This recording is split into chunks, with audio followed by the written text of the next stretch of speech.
5 ওয়াক্ত নামাজ কালাম পড়ে, এরপরেও জাহান্নামে যাবে যারা, তারা হলো 17 শ্রেণীর লোক। আমরা এক নজরে আবারও বলে দিচ্ছি, হারাম খাদ্য যে গ্রহণ করে, 1, 2 আত্মীয়তার সম্পর্ক ছিন্ন করে যে, নাম্বার 3 প্রতিবেশীকে যে কষ্ট দেয়, নাম্বার 4 মা বাবার অবাধ্য সন্তান, মা বাবার কথা শোনে না সে, নাম্বার 5 উগ্র মেজাজি, টেরা, গোয়ার, সবাইকে দমায় রাখে, এই টাইপের লোক।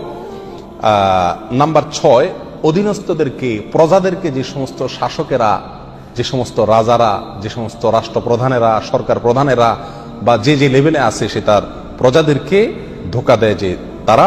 নাম্বার 7 অন্যের সম্পদকে অন্যায়ভাবে আত্মসাৎকারী ব্যক্তি। নাম্বার 8 উপকার করে কারোর খোঁটা দেয় যে ব্যক্তি, সে জান্নাতে যাবে না। নাম্বার 9 চগলখোর ব্যক্তি জান্নাতে যাবে না, মানুষের পিছনে কথা লাগায় বেড়ায় একজনের আরেকজনের কাছে। নাম্বার 10 অন্যকে নিজের পিতা হিসাবে, নিজের বাবাকে না বলে, পরিচয় না দিয়ে অন্যকে নিজের বাবা হিসাবে, পিতা হিসাবে পরিচয় দেয় যে ব্যক্তি, সে। নাম্বার 11 গর্ব এবং অহংকার করে যে ব্যক্তি, যার মনের ভিতরে অহংকার আছে, সেই জান্নাতে প্রবেশ করবে না। নাম্বার 12 রাসূলুল্লাহ সাল্লাল্লাহু আলাইহি সাল্লামকে যে ব্যক্তি ফলো করে না, তার নির্দেশকে মান্য করে না, সেই ব্যক্তি। নাম্বার 13 অকারণে তালাক কামনা করে, তালাক চায় যে মহিলা, সেই মহিলা।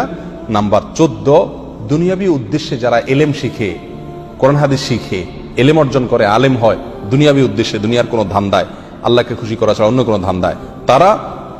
নাম্বার 15 চুলে বা দাড়িতে কোনো জায়গায় কালো কলব, পিওর কালো কলব ব্যবহার করে যারা, তারা।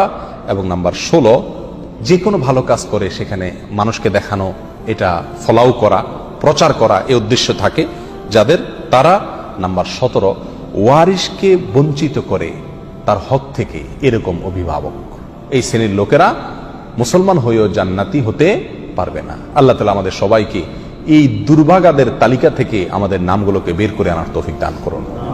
চেষ্টা করব এই 17 শ্রেণীর কোনোটিতে যাতে আমার নাম না থাকে, এটাকে টাঙায় রাখবো, ঝুলায় রাখবো লিস্টটাকে, এবং আমার ভেতরের কোনো পয়েন্ট আছে কিনা সেটা দেখে যাচাই করে সেখান থেকে নিজেকে বের করে আনবো ইনশাআল্লাহ।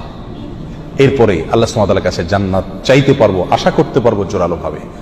আল্লাহ সুবহানাহু ওয়া তাআলা আমাদের সবাইকে আখিরাতে কিয়ামতের দিন একেবারে ফার্স্ট চান্সে, প্রথম চান্সেই জান্নাত যেন আমরা লাভ করতে পারি, জাহান্নাম থেকে মুক্তি নসিব যেন হয়, সেই তৌফিক দান করুন।